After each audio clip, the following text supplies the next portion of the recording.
بسم الله الرحمن الرحيم وإذ قلنا للملائكة اسجدوا لآدم فسجدوا إلا إبليس أبى واستكبر وكان من الكافرين صدق الله مولانا العظيم تکبر عزازل راخار کرد بزندان لعنت گرفتار کرد چودانی تکبر چرا میکنی خطا میکنی او خطا میکنی আল্লাহ সুবহানাহু ওয়া তাআলার দরবারে প্রথমে আমরা শুকরগুজার হচ্ছি যে মহান আল্লাহ পাক আমাদেরকে দুনিয়ার সমস্ত ঝামেলা থেকে হেফাজত করে বিশ্ব নবী জনাবে মুহাম্মদুর রাসূলুল্লাহ সাল্লাল্লাহু আলাইহি ওয়াসাল্লামের হাদিস মোতাবেক পৃথিবীর বুকে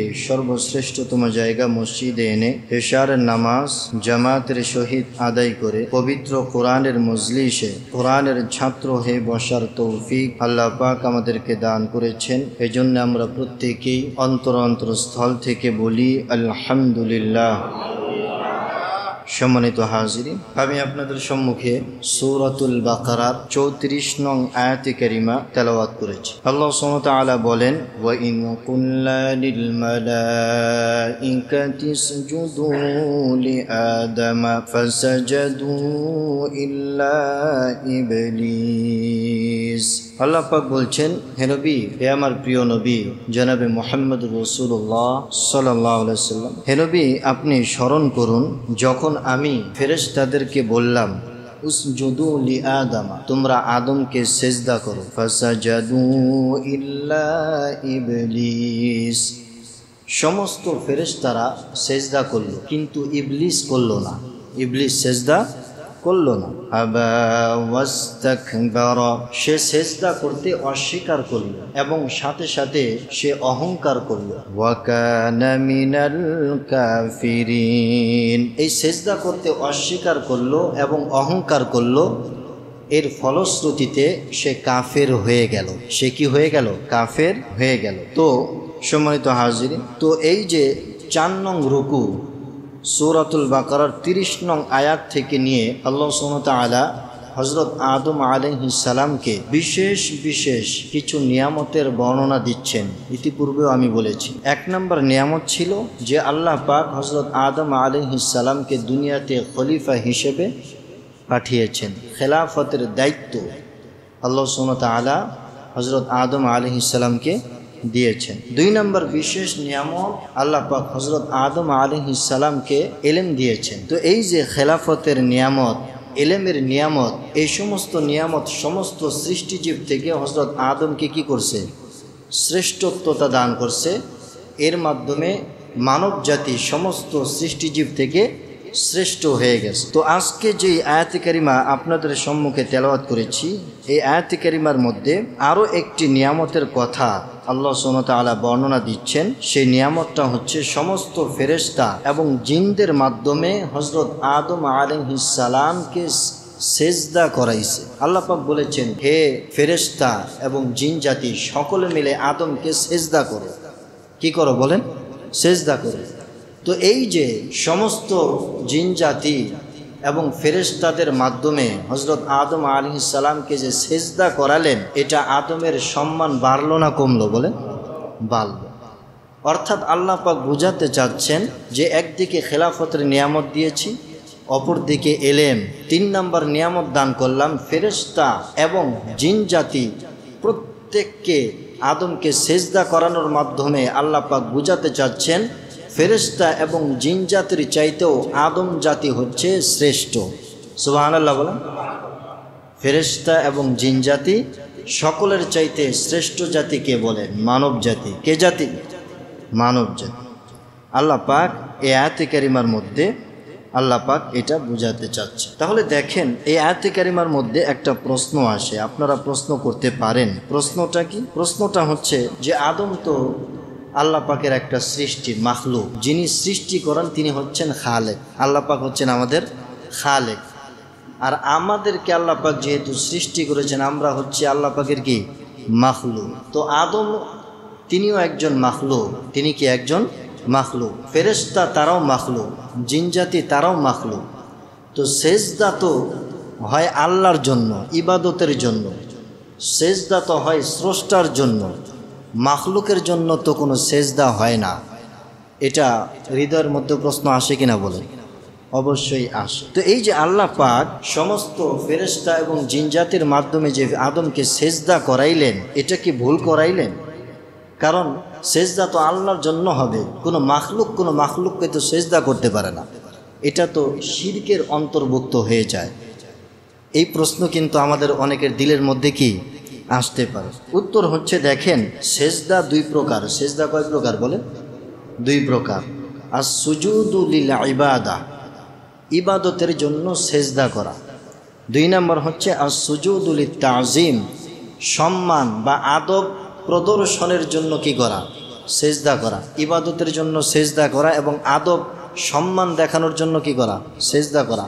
আপনি আমার চাইতে বেশি সম্মানী, এটা প্রদর্শন করে কিভাবে? তাকে আমি সেজদা করলাম। সেজদা করার মাধ্যমে বোঝাতে চাইলাম সে আমার চাইতে কি সম্মানী। তাহলে সেজদা কয় প্রকার বলেন তো? দুই প্রকার। এক প্রকার সেজদা ইবাদতের জন্য, আর এক প্রকার সেজদা সম্মান প্রদর্শনের জন্য, আদব দেখানোর জন্য। দেখেন, এই যে ইবাদতের জন্য যে সেজদা, এই সেজদা আল্লাহ ছাড়া পৃথিবীর অন্য কাউকে দেওয়া হারাম, জায়েজ নাই, শিরকের অন্তর্ভুক্ত। চাই সে পিতামাতা হোক, চাই সে বড় পীর হোক, নিজের পীর হোক, চাই সে শিক্ষক হোক, চাই যত বড় অলি আউলিয়া হোক, তাকে ইবাদতের উদ্দেশ্যে সেজদা দেওয়া যাবে না। সেজদা দেওয়ার সাথে সাথে আপনার ঈমানটা কি চলে যাবে। এজন্য ইবাদতের উদ্দেশ্যে সেজদা একমাত্র কাকে দিতে হবে? আল্লাহ। জুড়ে বলেন, কাকে দিতে হবে? আল্লাহ। তাহলে বুঝলাম ইবাদতের সেজদা অন্য কাউকে দেওয়া যাবে না। দুই নম্বর হচ্ছে সম্মান প্রদর্শনের জন্য সেজদা। এই সেজদা বিশ্বনবী জনাবে মুহাম্মদুর রাসূলুল্লাহ সাল্লাল্লাহু আলাইহি ওয়াসাল্লামের পূর্বের যত শরীয়ত ছিল, উম্মতি মুহাম্মাদের আগে যত শরীয়ত ছিল, ইসলামের পূর্বে সমস্ত নবীদের যুগে এই সম্মান প্রদর্শনের সেজদা জায়েজ ছিল। কি ছিল বলেন? জায়েজ ছিল। আদম আলাইহিস সালামের যুগে জায়েজ ছিল, নূহ আলাইহিস সালামের যুগে জায়েজ ছিল।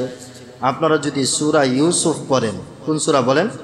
সূরা ইউসুফ, আয়াত নাম্বার 100, আল্লাহ পাক বলছেন, ওয়া রাফা'a আবাওয়াইহি আলাল আরশি ওয়া খাররু লাহু সুজদা। আল্লাহ পাক বলছেন 40 বছর পর যখন ইউসুফকে তার পিতামাতা খুঁজে পেল, ইয়াকুব আলাইহিস সালাম খুঁজে পেল মিশরে, তখন ইউসুফ আলাইহিস সালাম রাষ্ট্রপ্রধান, প্রধানমন্ত্রী যখন খুঁজে পেল, তখন মিশরে তারা গেলেন, তার ভাইরাও গেল, 11 ভাইও কি সেখানে গেল। হযরত ইউসুফ আলাইহিস সালাম পিতামাতাকে সম্মান করে সিংহাসনে বসালেন। এরপর ইউসুফ আলাইহিস সালাম দাঁড়ালেন, ওই 11 ভাই আর পিতামাতা সহ প্রত্যেকে ইউসুফ আলাইহিস সালামকে সম্মানের সেজদা করলো। সুবহানাল্লাহ। তাহলে দেখেন, ইউসুফ আলাইহিস সালামের যুগেও এই সম্মানের সেজদা জায়েজ ছিল। তার মানে হযরত মুহাম্মদ সাল্লাল্লাহু আলাইহি ওয়াসাল্লামের পূর্বে যত শরীয়ত ছিল, সমস্ত শরীয়তে এই তাজিমি সেজদা কি ছিল? জায়েজ ছিল। কিন্তু বিশ্বনবীর এই শরীয়তে তাজিমি সেজদাও হারাম হয়ে গেছে। মনে করেন যে আরেকজনকে আপনি সেজদা করবেন আর বলবেন তাজিমি সেজদা করলাম, এই কথা মানা হবে না, আপনার ঈমান চলে যাবে। কিভাবে? বিশ্বনবী জনাবে মুহাম্মদুর রাসূলুল্লাহ সাল্লাল্লাহু আলাইহি ওয়াসাল্লাম বলেন, সহিহ তিরমিজি শরীফের হাদিস, আল্লাহর নবী বলেন, লাউ কুনতু আমিরান আহাদান আন ইয়াসজুদা লিআহাদিন লাআমারতুন নিসাআ আন ইয়াসজুদনা লিআজওয়াজিহিন। বিশ্বনবী বলেন, পৃথিবীর কোনো ব্যক্তিকে যদি তার জন্য আমি তাজিমি সেজদা জায়েজ মনে করতাম, তাহলে একজন স্ত্রীকে তার স্বামীকে সেজদা দিতে আমি বলতাম। পৃথিবীর বুকে কারো জন্য কারোকে সেজদা করা, এটা কি যদি আমি জায়েজ মনে করতাম, তাজিমি সেজদা, জায়েজ মনে করতাম তাহলে একজন স্ত্রীকে বলতাম তুমি তোমার স্বামীকে সেজদা করো। এখানে স্বামীর হক বোঝানোর জন্য বিশ্বনবী বলেছেন, স্বামীর মর্যাদা বোঝানোর জন্য। তো এখানে আরও একটা জিনিস আল্লাহ নবী বোঝাতে চাচ্ছেন যে আমার শরীয়তের মধ্যে তাজিমে সেজদা কি নাই, জায়েজ নাই। যদি জায়েজ মনে করতাম তাহলে একজন স্ত্রীকে তার স্বামীকে কি করতে বলতাম, সেজদা করতে বলতাম। তার মানে কি নাই, জায়েজ নাই। তাজিমে সেজদা জায়েজ আছে। তাহলে সেজদা কয় প্রকার? 2 প্রকার। আর সুজুদুল ইবাদা, ইবাদতের জন্য সেজদা, এটা কাকে দিতে হবে? আল্লাহকে। 2 নম্বর তাজিমে সেজদা, এটা পূর্ববর্তী শরীয়তে জায়েজ ছিল, আমাদের শরীয়তে কি জায়েজ আছে? জায়েজ নাই। কিন্তু আফসোসের সাথে আপনারা লক্ষ্য করবেন যে অনেক দরগায় অনেক পীর সাহেবের মুরিদরা দেখবেন যে তারা তাদের পীর সাহেবকে তাজিমে সেজদা করে। দেখছেন কি না? আমি নিজে দেখছি। তারপর কবরে যায় এরকম বিভিন্ন মাজারে দেখবেন, ঢাকা শহরও আছে, মিরপুর মাজারে যাবেন, শাহালি মাজারে যাবেন, দেখবেন সরাসরি তারা ওই কবরকে কি করছে, সেজদা করেছে। নাউজুবিল্লাহ বলেন। সাথে সাথে সেজদা করার সাথে সাথে ইমানটা কি বলেন চলে যাবে। এজন্য এই শরীয়তে আপনার যত বড় পীর হোক, এই মাথাটা নত করতে হবে কাকে বলেন? আল্লাহকে। কোনো পীর সাহেবের সামনে মাথা নত করবেন? এই কপালটা বড় দামি। সেজদা পৃথিবীর বুকে সবচাইতে দামি একটা বিষয়। এই সেজদা যাকে তাকে দেওয়া যাবে না। সেজদাটা একটা ইবাদত। এই ইবাদতটা কেবল আমার রবকেই দিতে হবে, পৃথিবীর অন্য কাউকে দেওয়া যাবে না। এজন্য এই কপাল যাকে তাকে, যার সামনে তার সামনে আপনি ঝুঁকাবেন না। যদি ঝুঁকান, তাজিমি ক্ষেত্রে বলেন, অনেকে দেখবেন যে বিভিন্ন সম্মানী ব্যক্তিদের সামনে এরকম এরকম করে, কি করে, মাথাটা ঝুঁকায়। রুকু এবং সেজদা আপনি যার জন্যই মাথা ঝুঁকান না কেন, এটা সম্পূর্ণ হারাম, সম্পূর্ণ শিরকের অন্তর্ভুক্ত হয়ে যায়। এজন্য আপনি সব সময় সম্মান প্রদর্শনের ক্ষেত্রেও খেয়াল রাখবেন যে আমার মাথাটা তার জন্য আমি ঝুঁকাচ্ছি কিনা। তাকে সম্মান প্রদর্শন করতে হলে আপনি তাকে সালাম দেন, তার সাথে মুসাফা করেন, তার সাথে মুআনাকা করেন। সম্মান প্রদর্শনের কত কি আছে ইসলামের মধ্যে, সেগুলো করেন। কিন্তু মাথা ঝুঁকাতে হবে, তার জন্য সেজদা করতে হবে, তার জন্য রুকু করতে হবে, আপনার ইমানটা সঙ্গে সঙ্গে কি বলেন চলে যাবে। এজন্য এই ইসলামের মধ্যে তাজিমি সেজদা সম্পূর্ণ কি করা হয়েছে, হারাম করা হয়েছে। তো এই যে আল্লাহ সুবহানাহু ওয়া তাআলা ফেরেশতাদেরকে, জিনদেরকে, হযরত আদম আলাইহিস সালামকে যে সেজদা করতে বললেন, এটা কি প্রকারের সেজদা? তাজিমি সেজদা। তো এটা কি আল্লাহর ভুল ছিল? নাউজুবিল্লাহ বলেন। তৎকালীন যুগে এটা কি ছিল? অন্যান্য শরীয়তে জায়েজ ছিল, যেটা আমাদের শরীয়তে কি হয়ে গেছে, নাজায়েজ হয়ে গেছে, হারাম হয়ে গেছে। তো সমস্ত ফেরেশতারা হযরত আদম আলাইহিস সালামকে সেজদা করলেন, জিনরাও সেজদা করলেন, ইল্লা ইবলিস। একজন সেজদা করলো না, তার নাম কি বলেন? জোরে বলেন, তার নাম কি? ইবলিসের নাম নিতে ভয় লাগে নাকি? শয়তান, ইবলিস।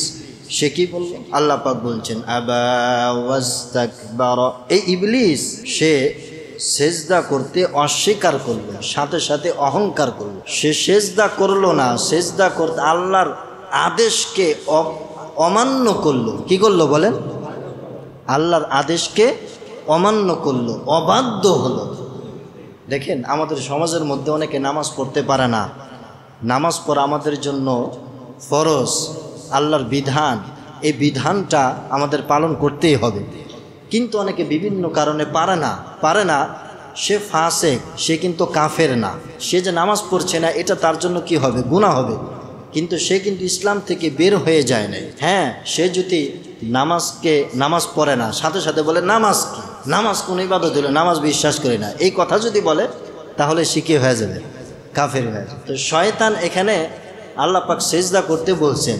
শয়তান কি করছে? সেজদা তো করেই নাই, সেজদাকে অস্বীকার করছে। আমি কি সেজদা করব? সাথে সাথে অহংকার করেছে। কি বলে অহংকার করেছে দেখেন, সূরা আরাফের আয়াত নং 12। কি বলে অহংকার করেছে আল্লাহ পাক বলছেন, তখন ইবলিস বলছে ক্বালা আনা, ইবাদত করতে করতেই তো এই পর্যন্ত আসছি, সুতরাং সেজদা যদি করতে হয় আদমকে বলেন আমাকে করতে, আমি আদমকে করতে পারবো না। নাউজুবিল্লাহ বলে। অহংকারটা কি লেভেলের অহংকার চিন্তা করছে। এক তো সেজদাকে অস্বীকার করছে, দ্বিতীয়ত অহংকার প্রদর্শন করছে, যুক্তি পেশ করছে। আমি হইলাম আগুনের তৈরি আর আদম হইল কি মাটির তৈরি, সুতরাং মাথা ঝোঁকালে আদম ঝোঁকাবে, আমি ঝোঁকাতে পারবো না। এই অহংকার তাকে ধ্বংসের দ্বার প্রান্তে নিয়ে গেল। নাউজুবিল্লাহ বলেন।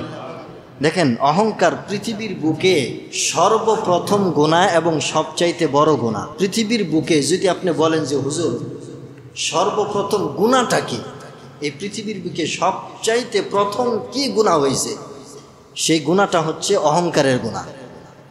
সেই গুনাহটা কি বলেন, একটু জোরে বলেন না, কি এর গুনাহ? অহংকারের গুনাহ। অহংকারের গুনাহটা এত মারাত্মক, শয়তান মানুষকে আপনাকে আমাকে জাহান্নামী বানায়, আর শয়তানকে জাহান্নামী বানাইছে অহংকারের গুনাহ। শয়তানকে জাহান্নামী বানাইছে কি? অহংকারের গুনাহ। শয়তান আমাদেরকে জাহান্নামী বানায় ধোঁকা দিয়া, কিন্তু শয়তানকে জাহান্নামী বানাইছে কি বলেন, একটু মাথা খাটান। অহংকারের গুনাহ। তাহলে এই অহংকারের গুনাহ পৃথিবীর বুকে সর্বপ্রথম গুনাহ এবং সবচাইতে মারাত্মক গুনাহ, সবচাইতে বড় গুনাহ। নিমিষেই আপনার সমস্ত আমল ধ্বংস হয়ে যাবে, সমস্ত আমল মুহূর্তের মধ্যে তছনছ হয়ে যাবে অহংকার করার কারণে। অহংকার ব্যক্তিকে স্বয়ং আল্লাহ পাক দেখতে পারেন। হাদিসে কুরসির মধ্যে আল্লাহ পাক বলেন, যে অহংকার করে সে আমার চাদর ধইরা টানাটানি করে। কারণ আপনার জামা ধরে যদি আমি টানি, আপনার চাদর ধরে যদি আপনি টানি, আপনার রাগ উঠবে কিনা বলেন? হ্যাঁ, শীতের দিনে চাদর পরছেন, কম্বল গায়ে দিছেন, আমি চাদর ধরে টানতাছি, আপনি কি খুব আনন্দ হবেন? আল্লাহ পাক বলছেন, যে অহংকার করে সে আমি আল্লাহর চাদর ধইরা টানে। নাউজুবিল্লাহ বলেন। তাহলে অহংকারের গুনাহ পৃথিবীর বুকে সবচাইতে কি বড়, প্রথম গুনাহ এবং সবচাইতে বড় গুনাহ। এই গুনাহ মুহূর্তের মধ্যে বান্দার সমস্ত আমলকে কি করে দেয়? ধ্বংস করে দেয়। বিশ্বনবী জনাবে মুহাম্মদুর রাসূলুল্লাহ সাল্লাল্লাহু আলাইহি ওয়াসাল্লাম বলেন, মুসলিম শরীফের হাদিস, আল্লাহর নবী অহংকারের পরিচয় দিতে গিয়ে বলেন, قال رسول الله صلى الله عليه وسلم لا يدخل الجنة من كان في قلبه مثقال ذرة من كبر।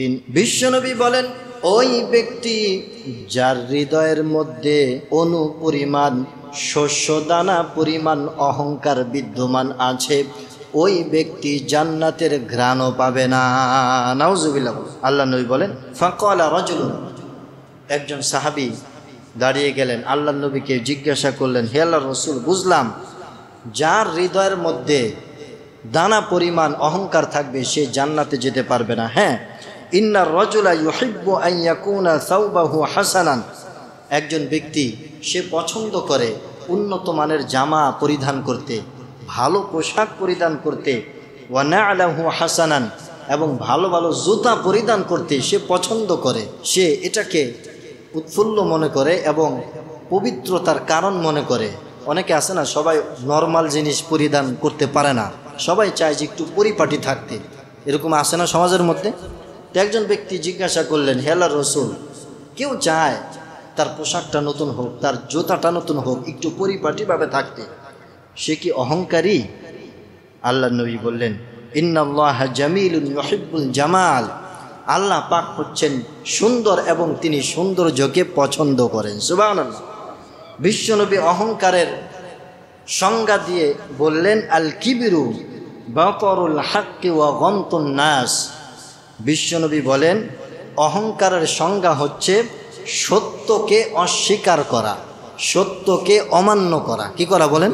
সত্যকে অস্বীকার করা, অমান্য করা। ওয়া গমতুন নাস, এবং অন্যকে খাটো চোখে দেখা, নির্লজ্জ চোখে দেখা, ছোট মনে করার নাম হচ্ছে কি? অহংকার। একদিকে আপনি সত্যকে কি করছেন? অস্বীকার করছেন, অপরদিকে অন্যকে খাটো চোখে দেখছেন। দেখেন, একটু ব্যাখ্যায় গেলে বুঝবেন। আল্লাহ নবী বললেন, যার হৃদয়ের মধ্যে যাররা পরিমাণ অহংকার থাকবে সে জান্নাতে প্রবেশ করতে পারবে না। দেখেন, আপনি যত বড় আমল বলা হন, যত বড় বুজুর্গ হন, তাহাজ্জুদ গুজার হন, আপনার দিলের মধ্যে সরিষা দানা অহংকার আছে, আপনার এই তাহাজ্জুদ, আপনার এই হজ, আপনার এই কুরবানি, আপনার এত এত তসবিহ পাঠ, এত এত কোরআন তেলাওয়াত, এগুলো কিছুই কি আসবে না, কাজে আসবে না। আল্লাহ পাকের নিকট অহংকার এতটাই অপছন্দনীয়। এবং এই যে সাহাবীর প্রশ্ন, সাহাবী জিজ্ঞাসা করলেন, হে আল্লাহর রাসূল, উত্তম পোশাক পরিধান করা, সুন্দর সুন্দর জুতা পরিধান করা, এটা কি অহংকারের কারণ হতে পারে কিনা? আল্লাহ নবী বললেন, না, তার হৃদয়টা যদি পবিত্র থাকে, সে যদি পরিষ্কার পরিচ্ছন্ন, আত্মহুরু সাতরুল ইমান, পবিত্রতা পরিচ্ছন্নতা ইমানের অঙ্গ, ভালো মন মানসিকতা নিয়ে যদি সে পরিপাটিভাবে চলে, এটাকে অহংকার বলে না। অহংকার কি? আল কিবিরু বাতরুল হাক্কি, অহংকার হচ্ছে সত্যকে অস্বীকার করা।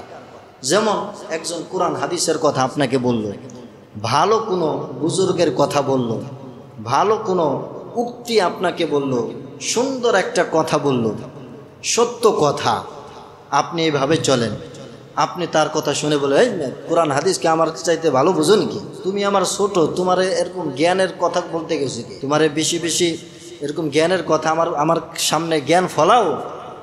আপনি এই যে সত্যকে কি করলেন? অস্বীকার করলেন। বেচারা কোরআনের একটা কথা বলছে, ভালো একটা হক কথা বলছে, ইমাম সাহেব ভালো একটা হক কথা বলছে, আপনার দলের বিরুদ্ধে গিয়েছে, আপনার ব্যক্তিত্বের বিরুদ্ধে গিয়েছে, আপনি ইমাম সাহেবের পিছনে লেগে গেলেন, বা যে ভালো কথা বলছে তার পিছনে লেগে গেলেন, আপনি অহংকার করলেন।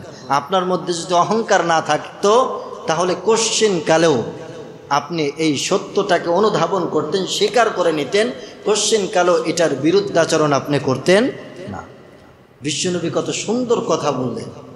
অহংকারের সংজ্ঞা হচ্ছে সত্যকে অমান্য করা, সত্যকে অস্বীকার করা, ওয়া গমতুন নাস, এবং অপরকে ছোট চোখে দেখা, অপরকে খাটো চোখে দেখা।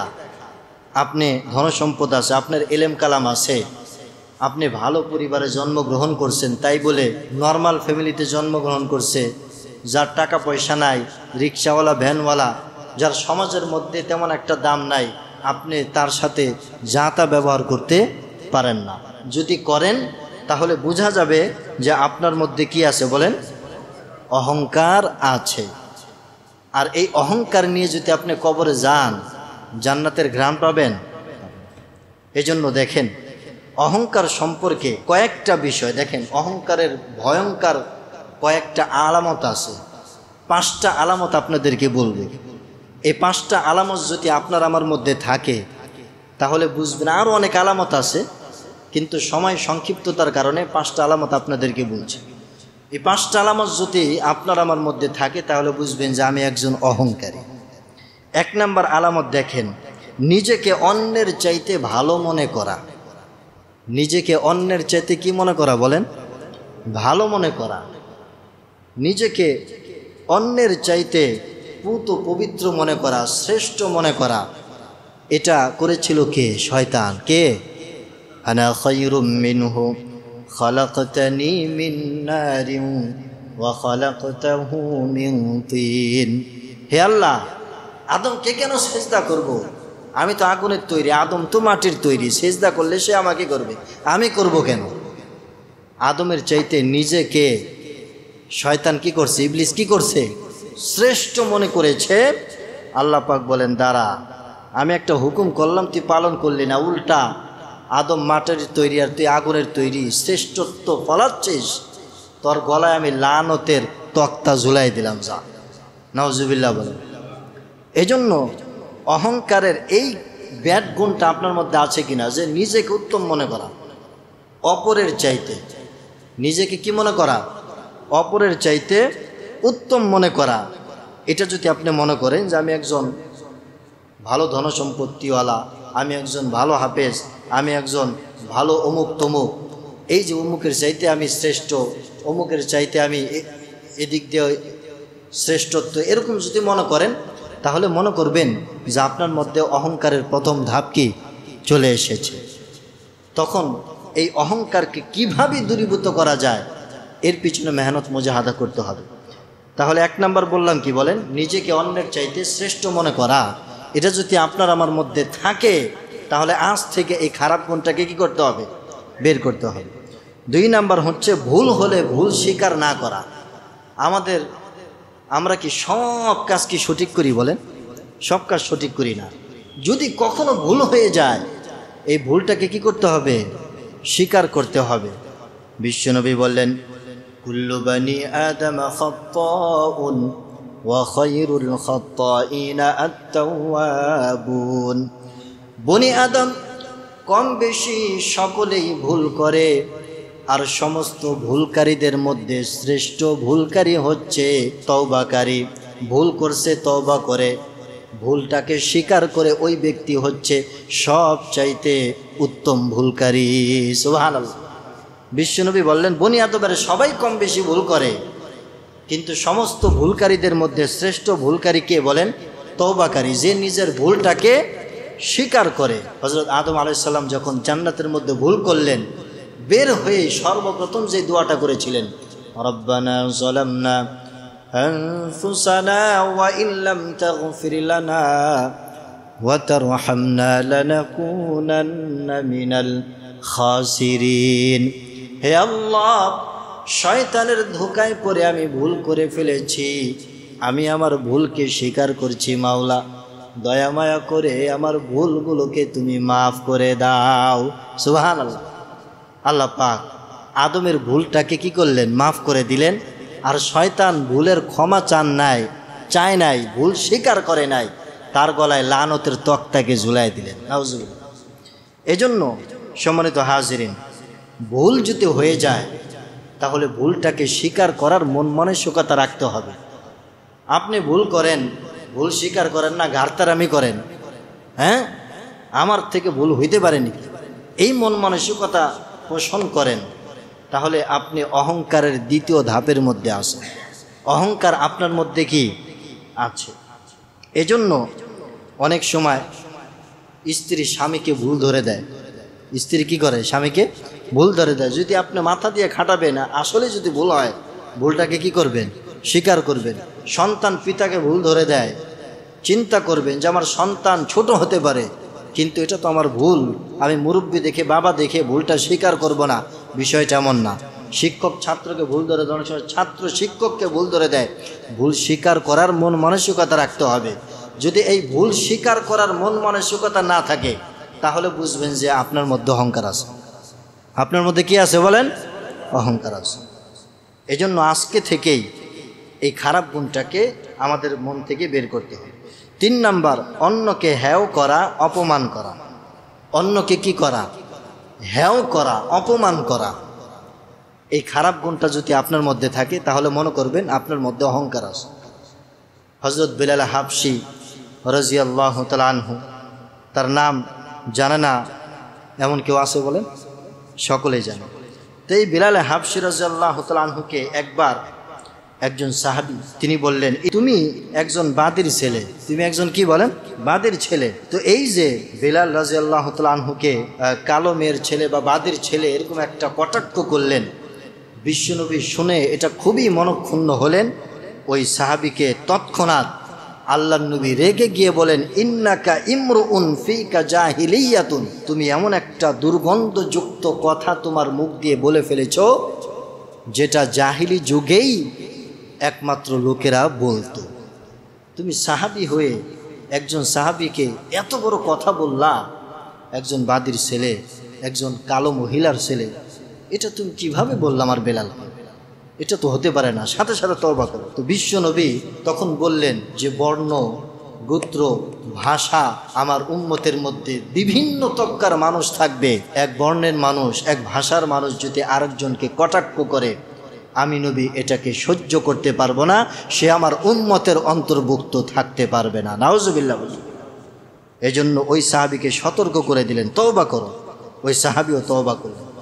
এজন্য আপনার মধ্যে যদি অন্যকে কটাক্ষ করা, অন্যকে ছোট করা, হেয় করা এই মন মানসিকতা থাকে তাহলে বুঝবেন আপনার মধ্যে কি আছে? অহংকার আছে।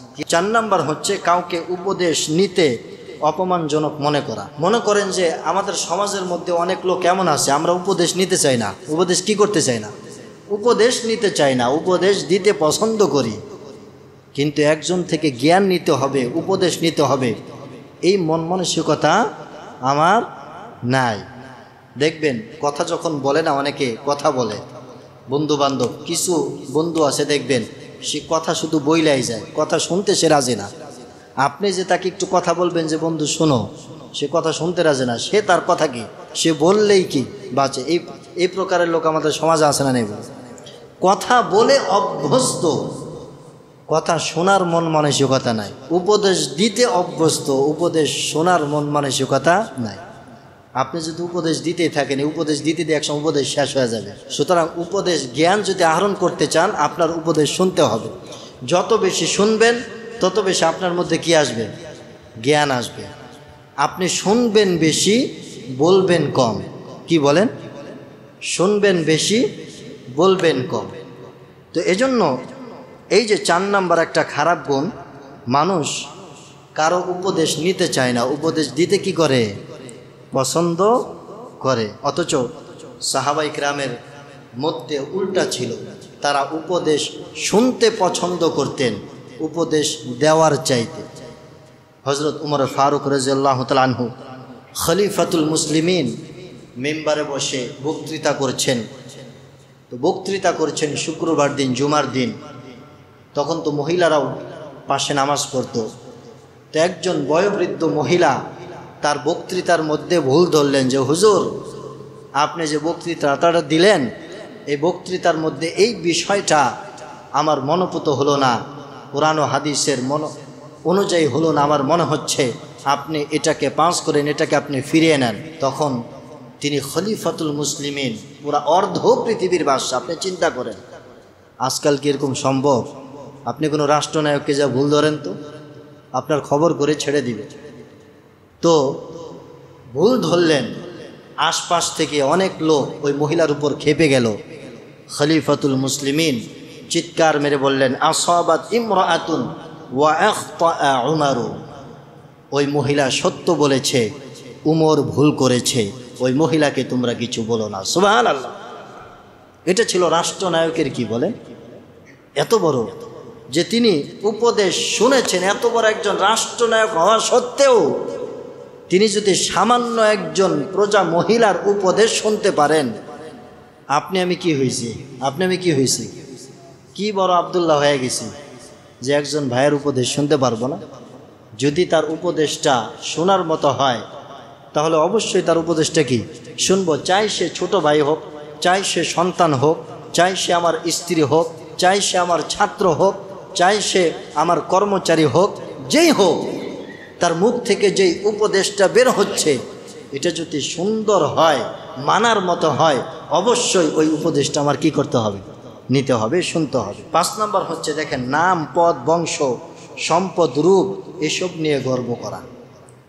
আপনার নামটা সুন্দর, আপনার পদমর্যাদা সুন্দর, বংশ ভালো, আপনার সম্পদ আছে, আপনি খুব লাবণ্যময়ী, সুন্দর, এসব নিয়ে গর্ব যদি মনের মধ্যে আসে তাহলে মনে করবেন আপনার মনের মধ্যে কি আছে বলেন? অহংকার আছে। কি আছে? অহংকার আছে। ফেরাউন ক্ষমতা নিয়ে অহংকার করছিল, ক্ষমতা টিকছে? টিকে নাই। কারণ সম্পদ নিয়ে অহংকার করেছিল, বলেছিল ইন্নামা উতিতুহু আলা ইলমিন ইনদি।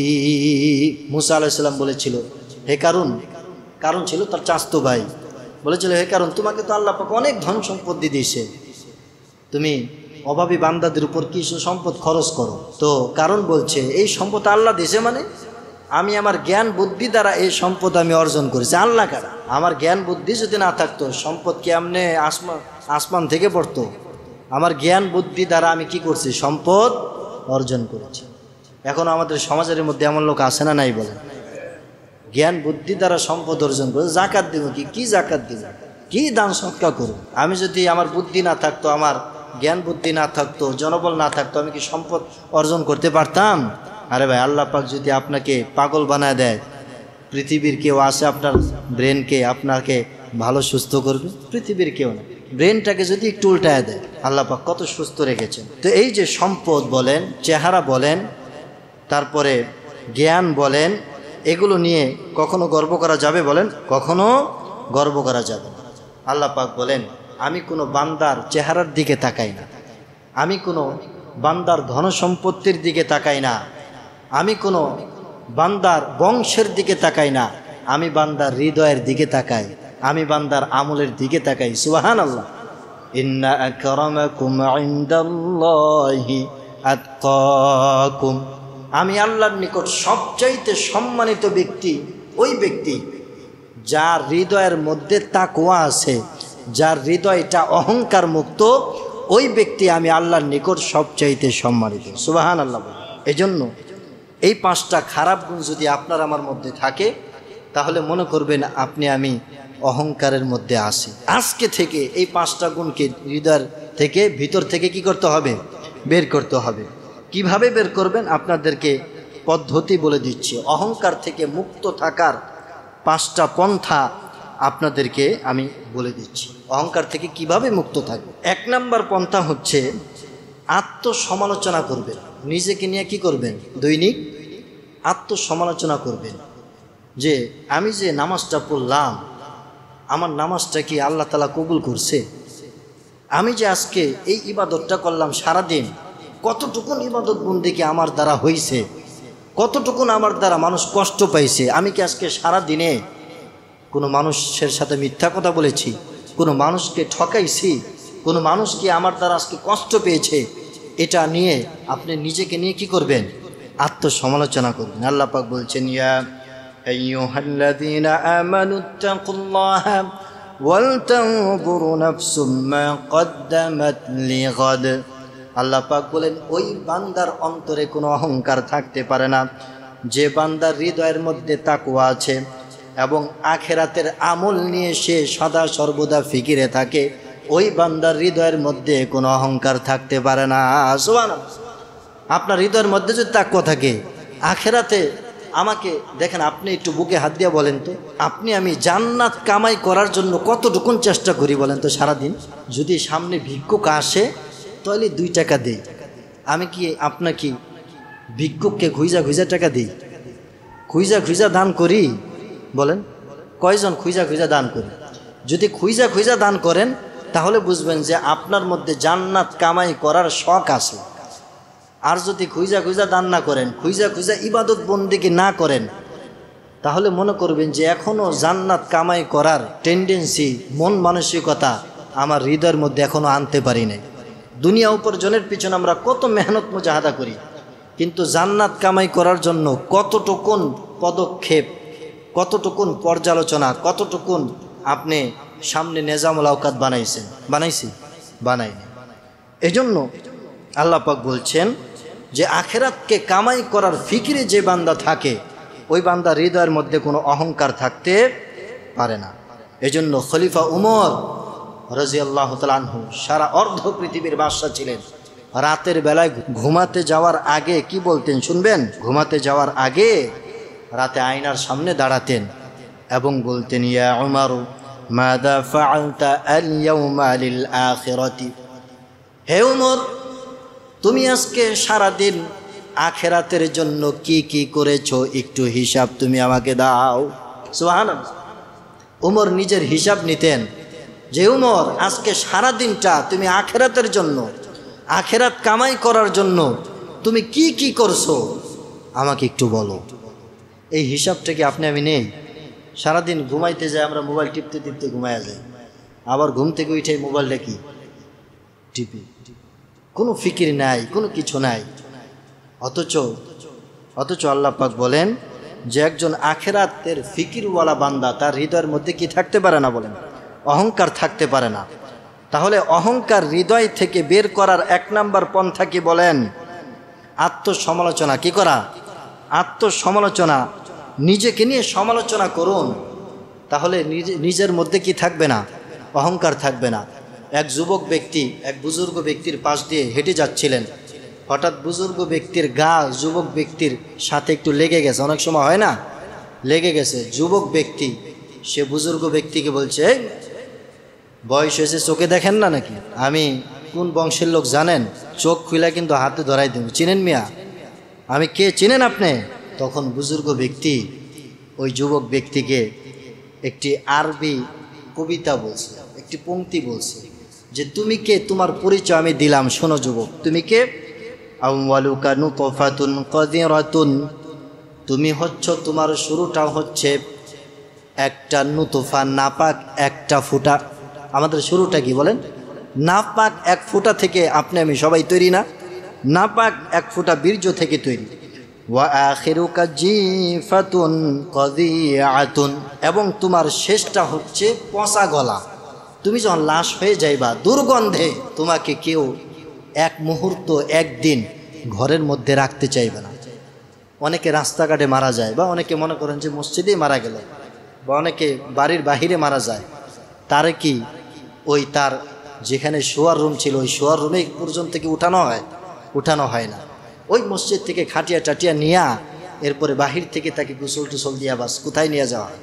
কবরে নিয়ে যাওয়া হয়, দ্রুত তাকে কবরে নিয়ে যাওয়া হয়। তো ওই বুজুর্গ বলছে যে তোমার শেষটা হচ্ছে পচা গলা, এমন পচা গলা যে 1 ঘন্টাও তোমাকে কেউ আদর সোহাগ করে রাখতে চাইবে না। যে স্ত্রী পাশে তুমি 50 বছর, 60 বছর, 70 বছর ঘুমাইলে, এত আদরের সন্তান, আদরের স্ত্রী, ওই আদরের স্ত্রীকেও যদি বলা হয় যে তোমার স্বামী মারা গেছে, আজকে রাতটা তোমার পাশে তাকে রাখি, ওই স্ত্রী রাজি হবে? বলে যেমন না করতেছেন বলেন যে হবে নাকি? হবে না। তো ওই বুজুর্গ বলছে যে তোমার শেষটা হচ্ছে ফাদিআতুন, একেবারে নিকৃষ্ট পচা গলা, দুর্গন্ধ। ওয়া আনতা বাইনা যালিকা তাহমিলুল আদিরাতা, আর এই যে শুরু এবং শেষ, এই মাঝে তুমি যে হায়াতটা পাইছো, এই মাঝে যতটুকুন সময় তুমি বাইচা আছো, এই যে জমিনের মধ্যে চলাফেরা করতেছো, একটা পায়খানার টাঙ্কি নিয়ে তুমি চলাফেরা করতেছো। পায়খানার টাঙ্কি নিয়ে কি চলাফেরা করছো?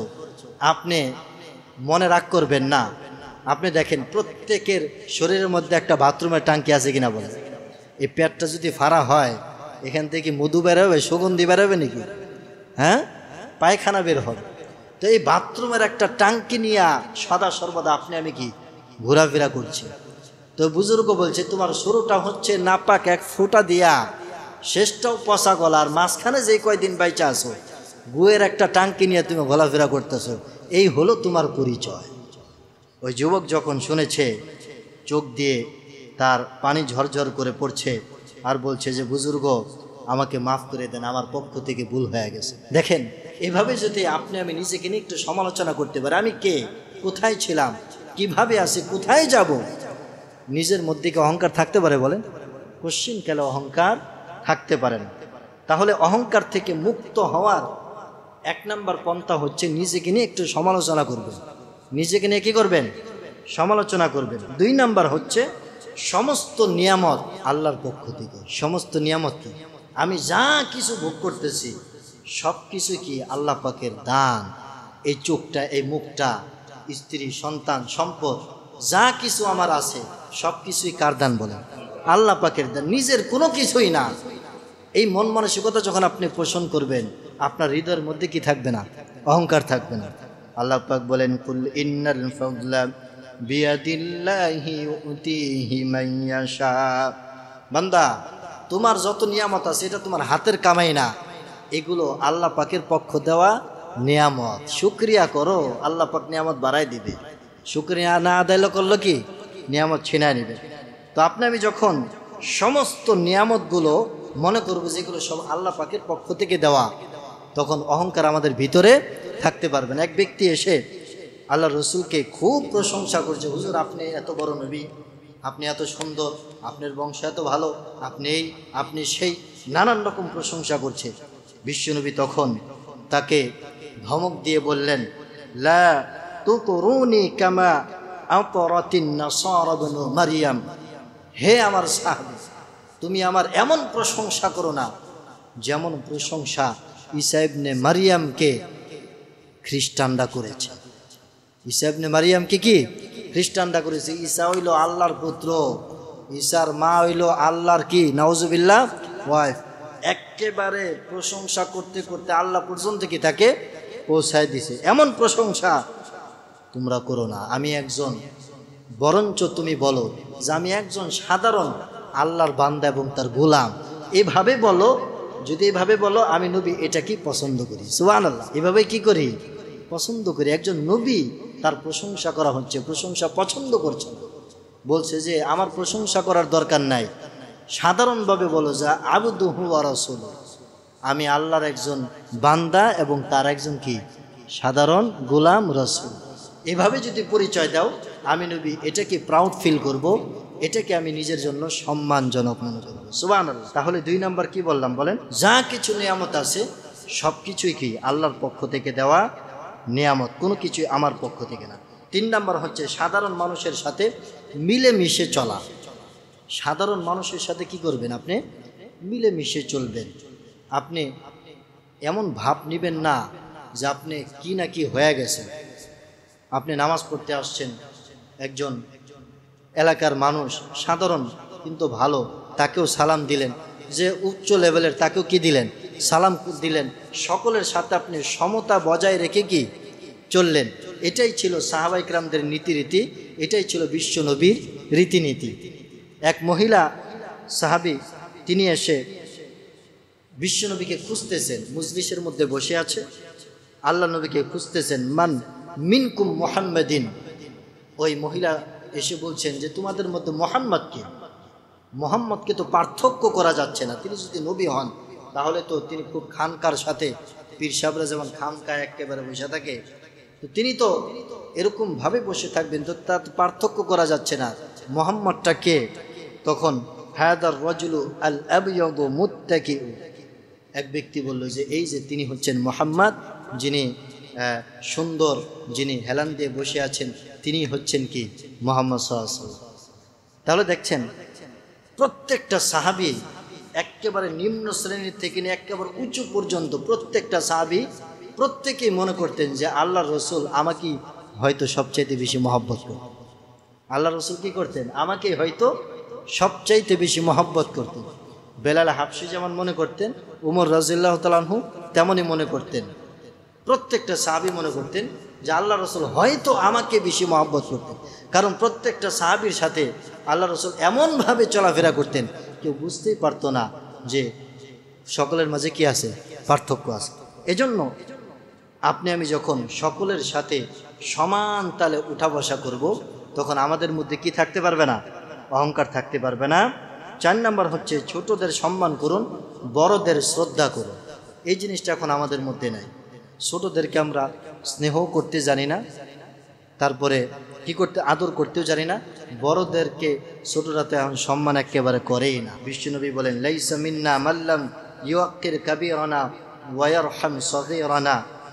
বিশ্বনবী বলেন যে ওই ব্যক্তি আমার উম্মত না যে ছোটকে স্নেহ করে না এবং বড়কে সম্মান করে না, ওই ব্যক্তি আমার উম্মত হইতে পারে না।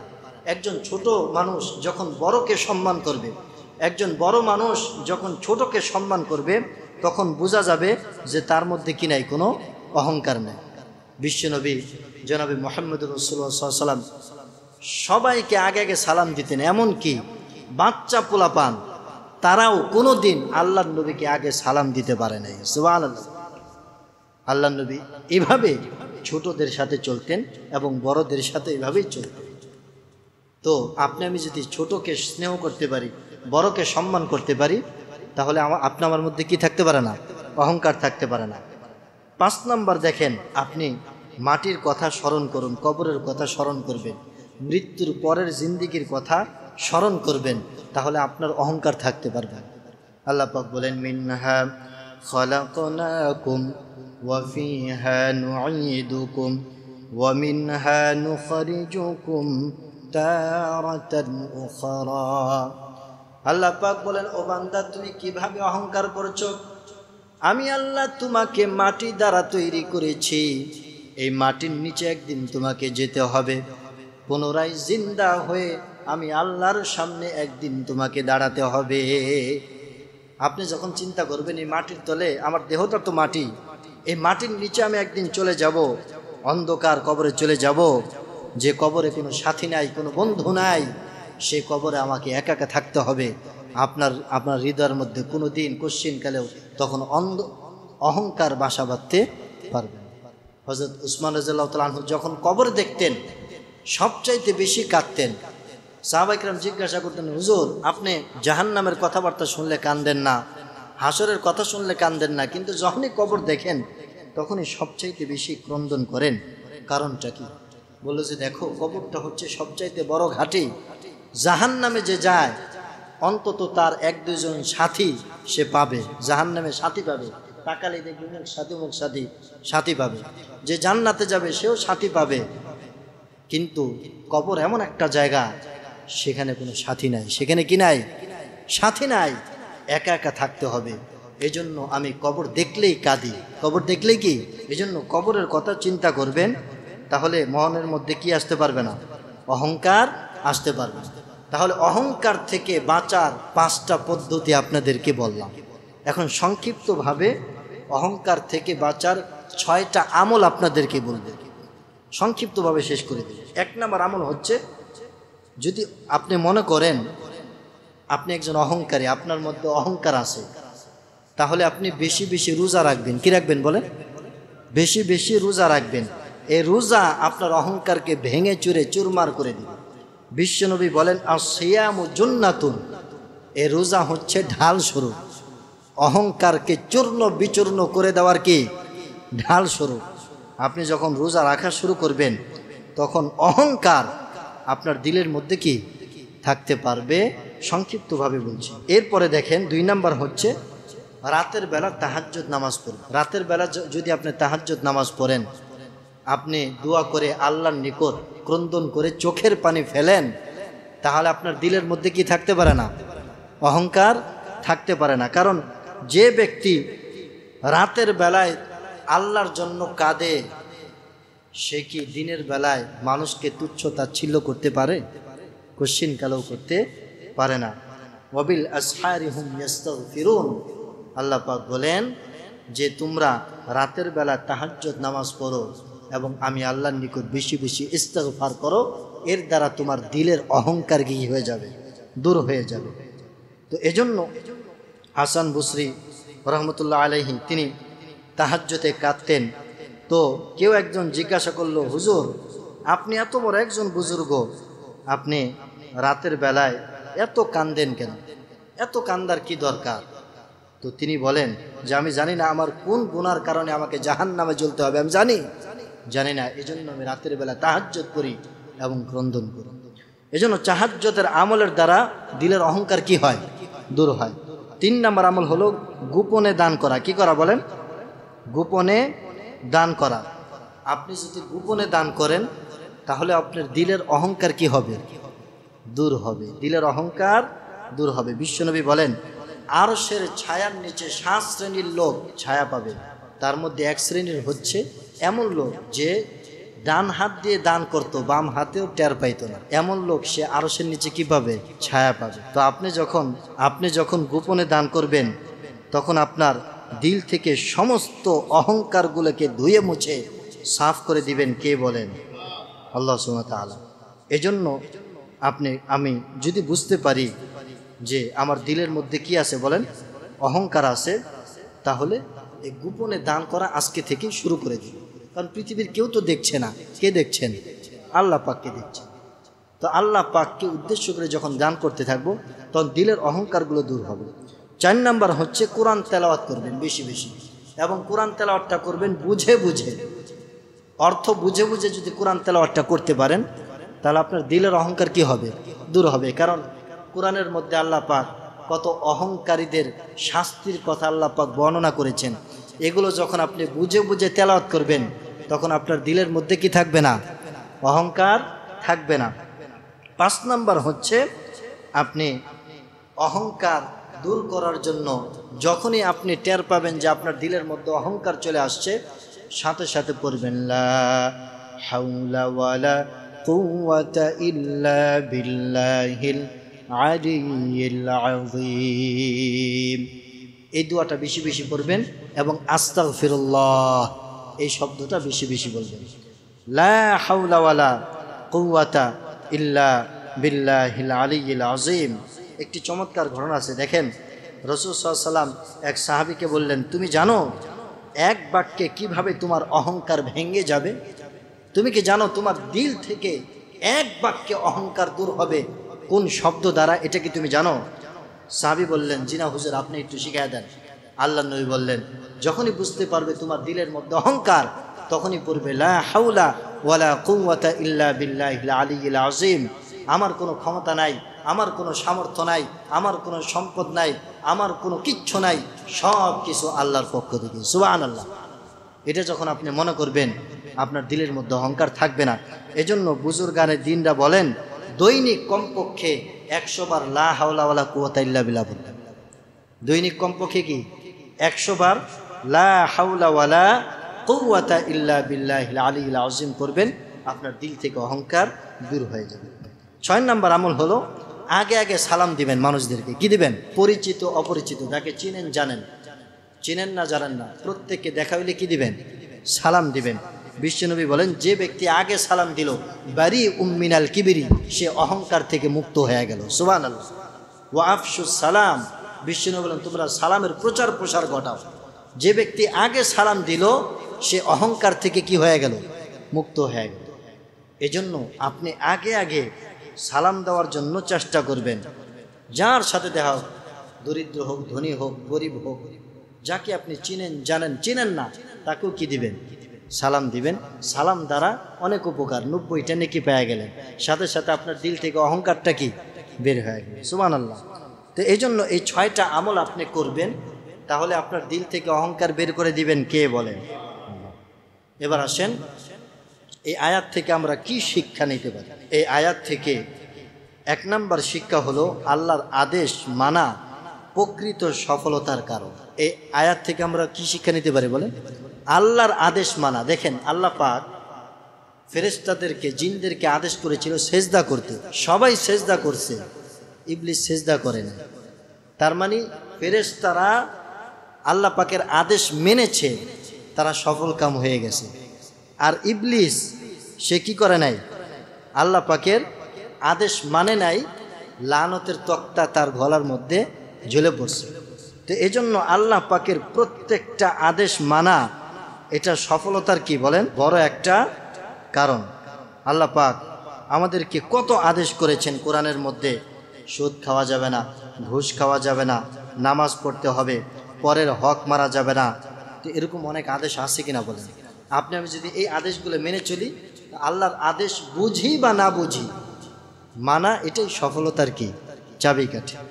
2 নম্বর হচ্ছে, এই আয়াত থেকে আমাদের শিক্ষা, অহংকার পতনের মূল। অহংকার কি বলেন? পতনের মূল। দেখেন, হাজার হাজার বছর ধরে ইবলিস ইবাদত বন্দিগি করে আসছিল, আল্লাহর একটা আদেশ মানে নাই, অহংকার করছে, সাথে সাথে তার হাজার বছরের ইবাদত কি মুহূর্তের মধ্যে ধূলিসাৎ হয়ে গেছে। তো এই জন্য এই আয়াত থেকে আমরা শিক্ষা নিতে পারি যে আমরা কারোর সাথে কি করব না? অহংকার করব না। এই অহংকার পতনের মূল। 3 নম্বর শিক্ষা, যুক্তির উপর ভর করে ইসলাম বোঝা, এটা বিপজ্জনক। যুক্তির উপর ভর করে ইসলাম বোঝা, এটা কি বিপজ্জনক, একজন মানুষকে জাহান্নামের দিকে নিয়ে যায়। ইবলিস যুক্তি দেখাইছে, আমি তো কিসের তৈরি? হ্যাঁ, আগুনের তৈরি। আর আদম হইল মাটির তৈরি। যুক্তি প্রদর্শন করেছে কিনা? আল্লাহর সামনে কি কোনো যুক্তি চলে বলেন? আল্লাহর সামনে যুক্তি চলে? যুক্তি আলোকে সে ইসলামটাকে বুঝতে চেয়েছিল, আল্লাহর সামনে যুক্তি প্রদর্শন করেছে, সে ধ্বংস হয়ে গেছে। এজন্য আমাদের সমাজের মধ্যে দেখবেন যে অনেকে চায় যুক্তির মাধ্যমে ইসলামটাকে বুঝতে। যুক্তির মাধ্যমে কি ইসলামটাকে বুঝতে। এক সময় সে কোথায় চলে যায়? একেবারে পথভ্রষ্ট হয়ে যায়। এজন্য যুক্তির মাধ্যমে, ইবলিসও যুক্তি দিয়েছিল কিন্তু আল্লাহর আদেশ মানে নাই, সে কি হয়ে গেছে? পথভ্রষ্ট হয়ে গেছে। তো এজন্য ইসলাম যুক্তির চাইতে আগে আনুগত্য। ইসলাম যুক্তি চায় না, ইসলাম চায় আনুগত্য। ইসলাম কি চায় বলেন? আনুগত্য। সামিআনা ওয়া আতানা। আপনি আল্লাহ পাকের পক্ষ থেকে একটা আদেশ শুনবেন আর সাথে সাথে বলবেন আমি শুনলাম এবং আমি মানলাম। যদি যুক্তি দাঁড় করান, ফজরের নামাজ 2 রাকাত কেন, মাগরিবের নামাজ 3 রাকাত কেন, তারপরে এশারের নামাজ 4 রাকাত কেন, এভাবে যদি আপনি যুক্তি খুঁজেন, আপনি কোনোদিন কি পাইবেন বলে? মুক্তি পাইবেন না। এজন্য আল্লাহ পাক যা বলেছেন আপনাকে সেটাই কি মেনে নিতে হবে। সব যুক্তি দুনিয়ার বুদ্ধিতেও কি পড়ে না, ধরা পড়ে না।